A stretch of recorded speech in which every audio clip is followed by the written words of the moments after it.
रसूलुल्लाह सल्लल्लाहु अलैहि वसल्लम के ऐलान नबूवत के बाद मदीना के अंदर मौजूद यहूदी रब्बी इकट्ठे हुए और आपस के अंदर मशवरा करने लगे कि मुहम्मदुर रसूलुल्लाह सल्लल्लाहु अलैहि वसल्लम से ऐसे क्या सवाल किए जाएं कि इनके नबी होने की हकीकत वाज़ेह हो जाए।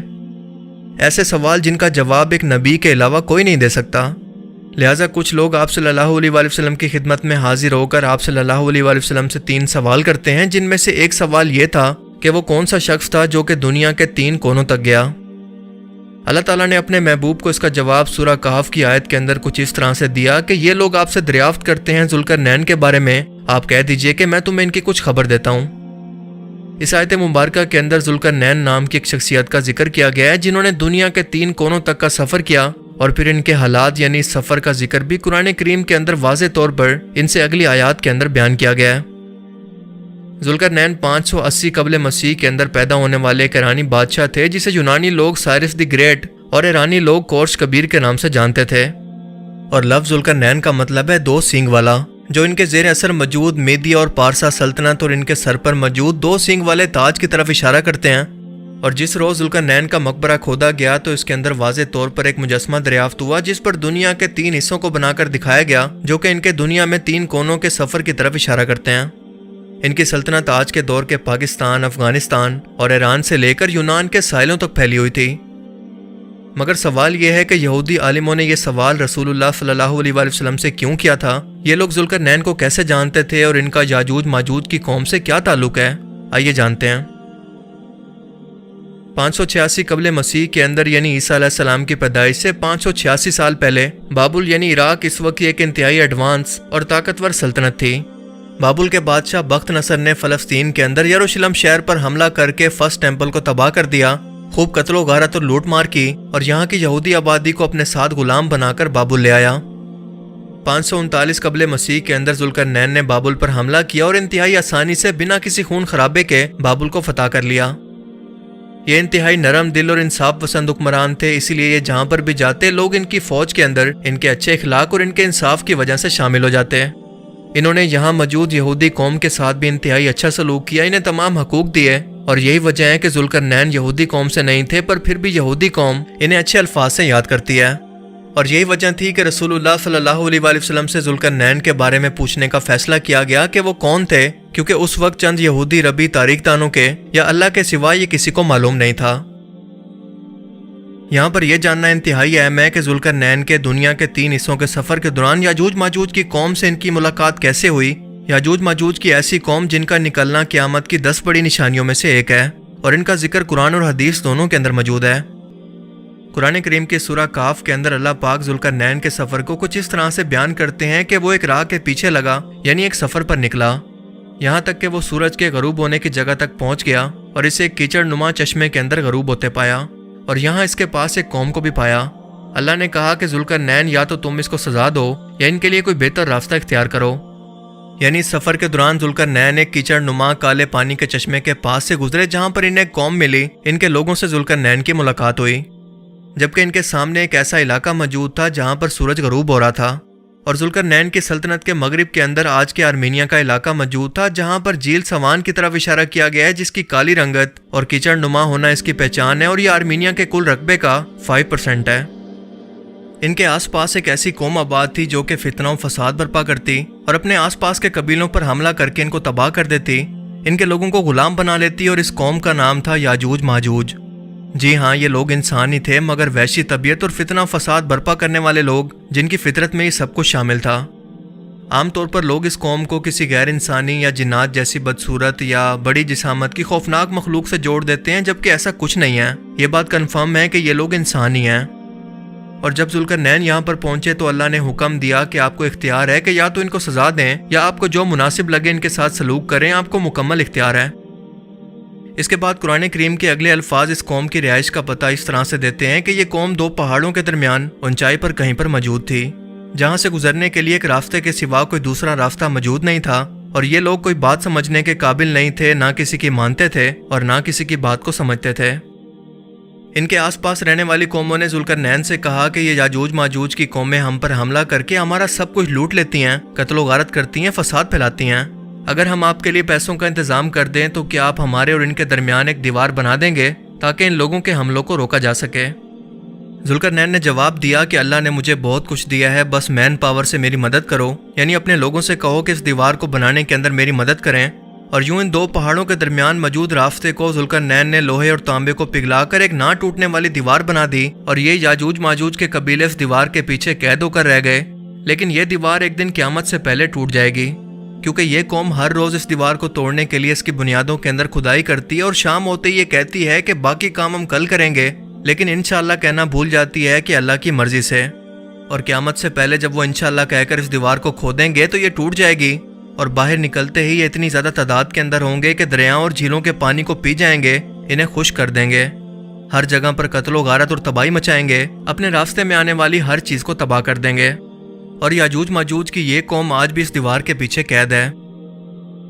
بہت سے مشہور اسلامک اسکالر مثلاً ڈاکٹر اسرار احمد اور مولانا ابوالکلام آزاد کا یہ کہنا تھا کہ جس جگہ پر یاجوج ماجوج کی قوم کو قید کیا گیا تھا وہ دراصل آذربائیجان کے علاقے میں موجود دربند کا علاقہ ہے، جہاں پر ذوالقرنین نے قلعہ بنا کر اس کی دیواروں کو لوہے اور تانبے سے بنایا تاکہ یاجوج ماجوج کی قوم کے حملوں سے ان کے آس پاس کی قوموں کو بچایا جا سکے، جنہوں نے ذوالقرنین علیہ السلام سے یہ گزارش کی تھی کہ آپ ہمارے اور ان کے درمیان ایک لوہے کی دیوار کو بنا دیں جس کے نشان آج بھی اس جگہ پر موجود ہیں، اور اس قلعے کے نشان بھی۔ اور یہ جگہ قرآن کریم کے اندر بیان کردہ نشانیوں سے میل کھاتی ہے، کیونکہ اسی جگہ پر ذوالقرنین نے اس قوم کی طرف سورج کو غروب ہوتے دیکھا جہاں پر یہ یاجوج ماجوج کی قومیں آباد تھی۔ مگر بعد میں یاجوج ماجوج کی قوم کے اندر ایک بادشاہ خضر کے نام سے آیا جس نے یہودیت اختیار کر لی، اور اس کی قوم یاجوج ماجوج نے بھی۔ حالانکہ دنیا میں یہودیت ہی صرف ایک واحد ایسا مذہب ہے جسے قبول نہیں کیا جا سکتا، بلکہ یہ ایک نسل ہے جس کا سلسلہ نسب انبیاء سے جا کر ملتا ہے۔ لیکن یہی یہودی آج دنیا کے اندر پھیل کر خود کو اشکنازی جیوز کہتے ہیں، لیکن یہ اصل یہودی نہیں بلکہ یاجوج ماجوج کی نسل سے ہیں، جس کا ایک ثبوت ان کی رنگت ہے، کیونکہ یہ ترکش نسل سے ہیں جو کہ سفید رنگت رکھتے ہیں، جبکہ اصل یہودیوں کا رنگ گندمی تھا جو کہ فلسطین میں آباد تھے۔ اس کے علاوہ رسول اللہ صلی اللہ علیہ وسلم کی حدیث مبارکہ سے یہ ثابت ہے کہ ایک روز آپ نے فرمایا کہ یاجوج ماجوج کا فتنہ قریب آ گیا ہے، اور آج ان کی دیوار کے اندر اتنا بڑا سوراخ ہو گیا ہے۔ یعنی اس قوم نے آپ صلی اللہ علیہ وسلم کے دور میں اس دیوار سے باہر نکلنے کا راستہ ڈھونڈ لیا تھا، اور دوسرے خلیفہ حضرت عمر کے دور کے اندر بھی مسلمان فوجیں ان علاقوں میں روانہ ہو کر یاجوج ماجوج کی قوم سے جنگیں بھی کرتی رہی، جس کا ثبوت دربند کے علاقے کے اندر کئی صحابہ کرام کی قبریں ہیں، اور اس یاجوج ماجوج کی قوم کو تاریخ کے اندر کئی ناموں سے جانا جاتا تھا، مثلاً گوگ ماگوگ، یاجوج ماجوج، قوم خضر یا اشکنازی وغیرہ، اور مسلمان اسے قوم خضر یا اشکنازیز کے نام سے جانتے ہیں۔ لیکن اب سوال پیدا ہوتا ہے کہ اگر یہی قوم خضر جو کہ آج خود کو یہودی کہتی ہے یا اشکنازی جیوز یاجوج ماجوج کی قوم ہے، تو پھر قیامت سے پہلے یہ کیسے پوری دنیا پر حملہ آور ہوں گے؟ ڈاکٹر اسرار احمد مرحوم کے مطابق اس کا مطلب ایبسٹریکٹ معنوں کے اندر تھا، یعنی قرب قیامت کا وہ وقت شروع ہو چکا ہے، اور آج خود کو یہودی کہنے والے دراصل اشکنازی جیوز دنیا کی اونچائی پر موجود ہیں، اور دنیا کے ہر ایک ریسورسز پر قبضہ کر کے بیٹھے ہیں۔ دنیا کا تمام معاشی نظام، میڈیا، پولیٹکس انہی کے کنٹرول میں ہے، جس سے وہ باقی دنیا کے انسانوں پر حملہ آور ہیں، جیسا کہ قرب قیامت سے پہلے ان کے کردار کو بیان کیا گیا ہے۔ اور یہ بحر تبریہ کا پانی بھی پی چکے ہیں جو کہ اسرائیل کے پاس موجود ہے، اور یہودی قوم کئی دہائیوں سے اس کا پانی استعمال کر رہی ہے، اور اسی لیے یہ جھیل اب آہستہ آہستہ خشک ہو چکی ہے، جو کہ ان کے نازل ہونے کی بہت بڑی نشانی ہے۔ اب بس اتنا وقت باقی رہ گیا ہے کہ یہ سب اکٹھے ہو کر پوری دنیا پر جنگ مسلط کریں گے اور قتل عام کریں گے، جب تک کہ اللہ کے حکم سے ہلاک نہ ہو جائیں، جیسا کہ قرآن کریم کی سورہ الانبیاء کے اندر ارشاد ہوتا ہے کہ یہاں تک کہ یاجوج ماجوج کھول دیے جائیں گے اور ہر بلندی سے دوڑتے ہوئے آئیں گے۔ مگر مسلمانوں کا ایک طبقہ اس ریسرچ سے ایگری نہیں کرتا، کیونکہ یہ نظریہ بہت سے سوالوں کے جواب دینے سے قاصر ہے۔ مثال کے طور پر یاجوج ماجوج کی تعداد باقی انسانوں سے کئی ہزار گنا زیادہ ہوگی، جبکہ یہودی تعداد کے اندر دنیا کا 1% بھی نہیں ہے۔ اگر یاجوج ماجوج قید کے اندر ہیں تو ان کی آزادی کے لیے ہر روز ان کے دیوار کے اندر سوراخ کرنے کا کیا مطلب ہے؟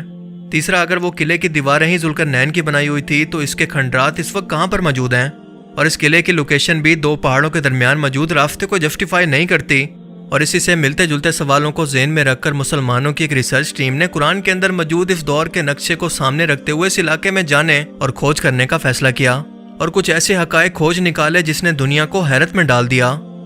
کیونکہ ان کا دعویٰ ہے کہ وہ یاجوج ماجوج کی اس دیوار کو تلاش کر چکے ہیں جو کہ ٹنوں برف کے نیچے موجود ہے، اور اسے میٹل ڈیٹیکٹر سے کنفرم کیا گیا۔ ان کے مطابق یہ آج کے دور کے کرگستان ملک کے اندر موجود ہے، جو کہ USSR کے ٹوٹنے سے پہلے رشیا کا حصہ تھا، اور اس کا زیادہ تر حصہ پہاڑوں اور میدانوں سے گھرا ہوا ہے، جہاں پر زیادہ آبادی بھی موجود نہیں، اور پہاڑی میدانی علاقے یہاں پر موجود ہیں۔ مصر اور سینٹرل ایشیا سے تعلق رکھنے والے کچھ مسلمانوں نے اس سفر کا ارادہ کیا، اور یہ 30 لوگ تھے، 1 साल 4 महीने के अंदर जाकर ये दुश्वार गुजार सफर मुकम्मल हुआ और तकरीबन आधे लोग इस सफर की मुश्किलात और मौसम की शिद्दत से मारे गए। लेकिन जब आखिरकार यहाँ पर पहुंचे तो इन लोगों ने देखा कि ये 2 पहाड़ों के दरमियान मौजूद एक रास्ता था जो कि बिल्कुल बर्फ की दीवार की तरह दिखता है, जिसे खुद इंसानों ने बनाया है। ये कुदरती तौर पर नहीं बना, क्योंकि इसके आसपास मौजूद पत्थर के टुकड़े ये बता रहे हैं कि इन पत्थरों को मेटल यानी लोहे और पीतल से पिघलाकर बनाया गया। और इस दीवार पर बर्फ की मोटी तह मौजूद है जो कि न जाने कितने हजार सालों से यहाँ पर पड़ी है और बिल्कुल फ्लैट दिखती है। ये फ्लैट बर्फ की दीवार कुदरती तौर पर बनना नामुमकिन है और कुदरत ऐसे स्ट्रक्चर नहीं बनाती। और दूसरी बात यह कि इस बेआबान और बंजर इलाके के अंदर किसी भी शख्स को इतनी बड़ी मेटल की दीवार के बनाने का आखिर क्या मकसद हो सकता है, जिसकी कोई तारीख यहाँ के मकामी लोगों को भी मालूम ना हो। इस नक्शे में आप वाज़े तौर पर 2 पहाड़ों के टिप्स यानी ऊंचाई के दरमियान में एक बर्फ की दीवार को देख सकते हैं, और इसी दीवार की वजह से ये बर्फ यहाँ पर रुकी हुई है, वरना इसके आसपास के इलाके की तरह ये भी खुश्क और बंजर होते हैं। इस इलाके में इंसानों का किसी जानवर की सवारी पर या किसी गाड़ी और इवन के पैदल भी जाना मुमकिन नहीं। लेकिन जब ये लोग हेलीकॉप्टर पर बैठकर इस जगह पर लैंड करते हैं तो ये देखकर हैरान रह जाते हैं कि मेटल डिटेक्टर यहाँ बर्फ के नीचे किसी मेटल की दीवार को डिटेक्ट कर रहा है, और वो भी किसी एक जगह से नहीं बल्कि पूरी बर्फ की इस दीवार को कहीं से भी डिटेक्ट करने पर ये सिग्नल कैच किए जा सकते हैं, जिसका मतलब कि इस बर्फ के नीचे कोई बहुत बड़ी दीवार इंसानों की बनाई गई कई हजार सालों से यहाँ पर मौजूद है और दुनिया की नजरों से आज तक छुपी रही। मगर गूगल मैप्स की मदद से पहली बार जब ये लोग यहाँ पर इकट्ठे हुए तो इन्हें अंदाजा हुआ कि इन पहाड़ी रास्तों पर जगह जगह पर खुफिया रास्ते मौजूद हो सकते हैं, जिनके अंदर कौमें याजूज माजूज अपनी नस्ल आज भी बढ़ा रही है, मगर इसे क़यामत तक के इंसानों के लिए छुपा कर रखा गया है। यानी इन्हीं पहाड़ों के नीचे इनकी एक अलग से दुनिया आबाद है जो कि किसी मसलहत की वजह से अल्लाह ताला ने इंसानों की नजरों से दूर रखी हुई है, और इस हालिया रिसर्च ने दुनिया के अंदर तहलका मचा दिया है। लेकिन यकीन से ये कहना कि याजूज माजूज से मुतल्लिक कौन सा नजरिया दुरुस्त है, ये मुमकिन नहीं, क्योंकि अल्लाह के रसूल सल्लल्लाहु अलैहि वसल्लम ने हमें वाज़े तौर पर इनकी निशानदेही नहीं की, क्योंकि ये बताना जरूरी नहीं था, और ये अल्लाह का फैसला है इंसानों की आजमाइश के लिए जो कि होकर रहेगा। देखें, किसी भी आलम दीन की रिसर्च हालात व वाक़यात पर मबनी हो सकती है। ये कोई हदीस नहीं है कि हरफ आखिर हो, और वक्त के साथ या तहकीकात के नतीजे के अंदर इस नज़रिए के अंदर कोई बदलाव भी आ सकते हैं। मगर इस वक्त इस याजूज माजूज की कौम से मुतल्लिक ये 2 नज़रियात मौजूद हैं, लेकिन इन दोनों में से इस बात पर इत्तफाक है कि ये इंसानों जैसी ही एक मखलूक हैं जो या तो इस पहाड़ के अंदर रहकर इस दीवार की वजह से कैद हैं और क़यामत के दिन इस ऊंचाई से उतरेंगे, या फिर ये कौम खिज़र है जो कि आज खुद को अश्कनाज़ी ज्यूस कहती है मगर है नहीं, और दुनिया की हर एक ऊंचाई पर मौजूद रहकर इंसानों पर आज भी हमला आवर है। ये अल्लाह की ज़ात के सिवा कोई नहीं जानता। लेकिन आपको क्या लगता है? अपनी कीमती राय का इज़हार कमेंट सेक्शन में ज़रूर करें। अल्लाह ताला हमें समझने की और नेक अमल करने की तौफीक अता फरमाए। आमीन।